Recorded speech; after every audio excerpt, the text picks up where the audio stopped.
wabarakatuh. Halo, selamat siang Akang Teteh. Selamat datang di podcast kami, yaitu podcast PTB. Pengen tahu banget. Sebelumnya izin memperkenalkan diri, nama aku Ananda dan rekan saya. Nama saya Novita Putri. Selanjutnya kita kenalan dulu ya sama teteh-teteh yang cantik ini. Jadi izin memperkenalkan diri, nama aku Naswa Asal Mumtazah dari kelas 11 MIPA 4. Dan aku Fauzia Alfa dari kelas 11 MIPA 4. Nah, sekarang kan kalian udah kelas 11 ya. Kita berdua nih pengen tahu sejauh mana pengetahuan biologi kalian gitu ya.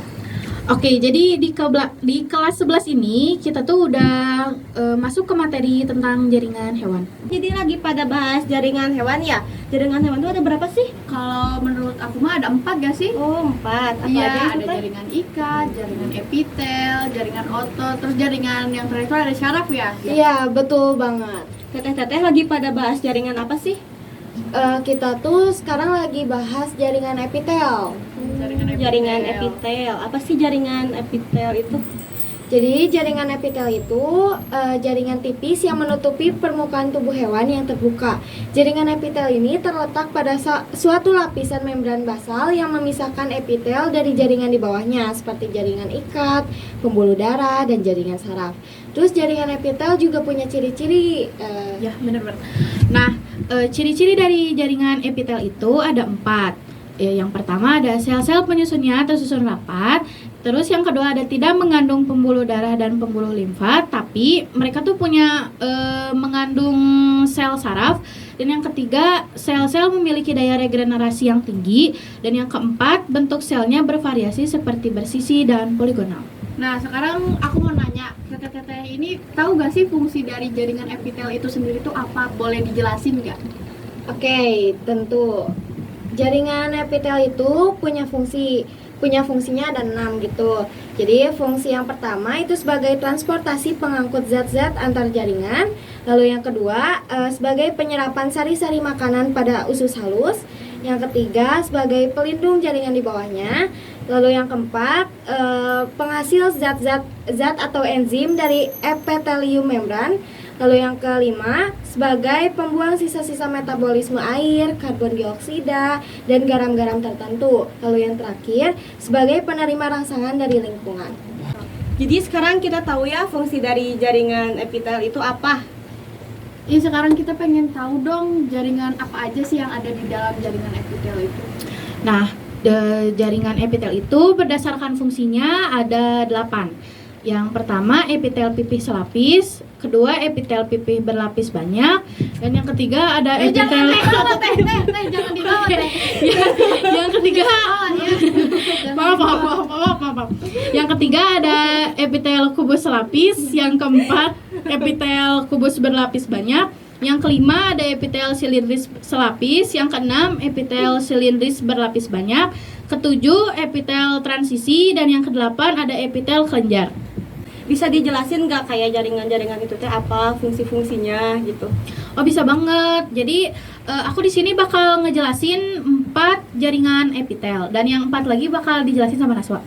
Oke, yang pertama ada epitel pipih selapis. Susunannya itu tersusun atas sel-sel dengan bentuk pipih dan hanya satu lapis.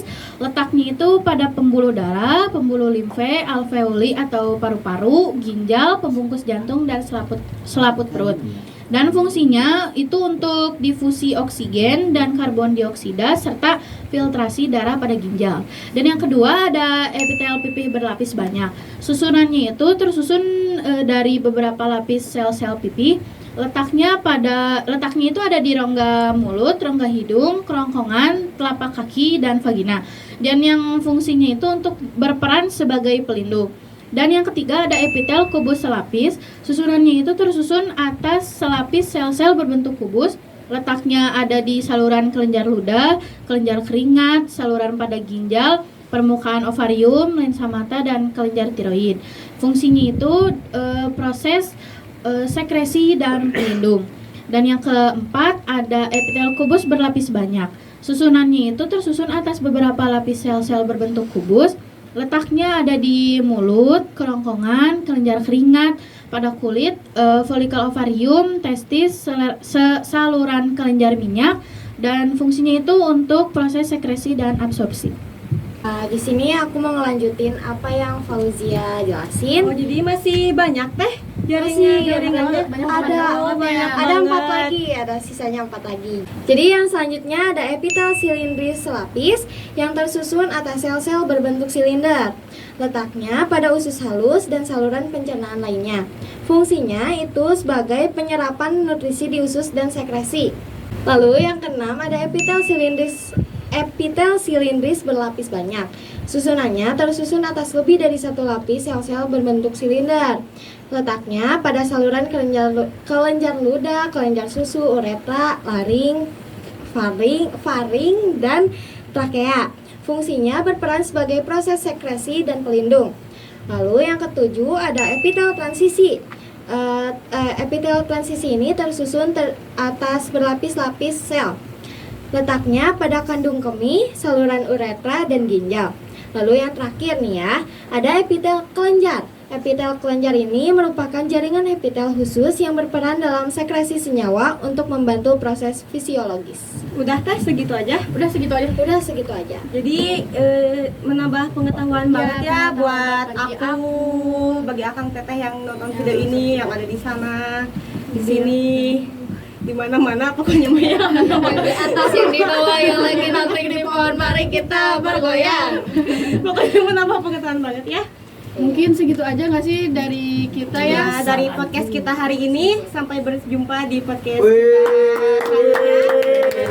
sebelumnya mau ngomong makasih buat teteh-teteh yang bersedia datang di podcast PTB. Nanti datang lagi ya. Ya, Seru podcast banget kita. podcast PTB. Seru banget. Yuk. Sekian dari kami. Wassalamualaikum warahmatullahi wabarakatuh. Dadah.